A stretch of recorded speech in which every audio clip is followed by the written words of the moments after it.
ఇప్పుడు మా ఊరికైతే మేము సిద్ధం ఉండడానికి ఒక అర్థం ఉంది. ఎందుకంటే ఒక పార్టీ సింగిల్గా పోతున్నాం, 175 స్థానాలకు మేము వస్తున్నాం. ఇప్పుడు మరి జనసేన వాళ్ళు ఎన్ని స్థానాలకు పోటీ చేస్తున్నారు, ఎన్ని స్థానాలకు సిద్ధమవుతున్నారు, తెలుగుదేశం పార్టీ ఎన్ని స్థానాలకు సిద్ధమవుతుంది? ఒకరుగా వస్తున్నందుకు మేము సిద్ధం అనడంలో ఒక సవాలు ఉంది. దానికి ఒక అటువైపు నుంచి అనడంలో ముందు అసలు వాళ్ళు కలిసి వస్తుంటే ఎన్ని స్థానాలకు, మొత్తం 175 స్థానాలకు పోటీ చేయలేని వాళ్ళు, మందలుగా తప్ప కలిసి రాలేని వాళ్ళు దేనికి సిద్ధం అంటున్నారు?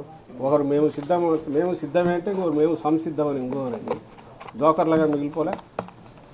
అర్థం లేని మాట దానికి. అసలు ఇంతకుముందు ఏనన్నట్టు వాళ్ళు అసలు ముందు మాది మొత్తం దీనికి నిన్న శంకారావం పూరించారు. ఈయన మొత్తంగా క్యాడర్ మీటింగ్లు అన్నీ జరుగుతున్నాయి. ఒక పక్క ఇంకో పక్క లిస్ట్ అనౌన్స్ చేస్తున్నాం. 175 స్థానాలకు పెడుతున్నాం, 25 పార్లమెంట్ స్థానాలు.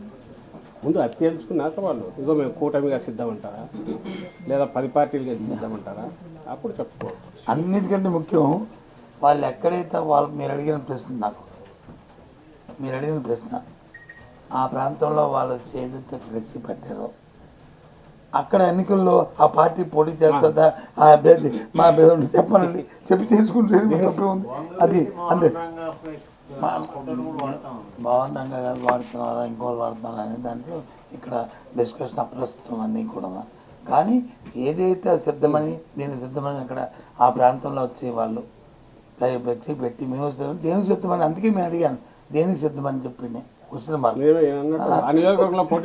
పోటీ చేస్తామంటే అయితే ప్రతి బూత్ లో మేము సిద్ధం అంటాను, ప్రతి గ్రామంలో సిద్ధం, ప్రతి నియోజకవర్గంలో సిద్ధం. అక్కడ వైఎస్ఆర్సీపీ సిద్ధం ఉంటుంది. మీరు అక్కడ జనసేన పోటీలో లేని చోట జనసేన సిద్ధం అంటే దానికి సంసిద్ధం అంటే దానికి ఏమైనా అర్థం ఉంటుందా? తెలుగుదేశం పార్టీ లేని చోట సంసిద్ధం అంటే అర్థం ఉంటుందా? మొత్తం స్థానాలకు పోటీ చేయని వాళ్ళు సిద్ధం అంటే దేనికి సిద్ధం అవుతుంది? ఓకేనా?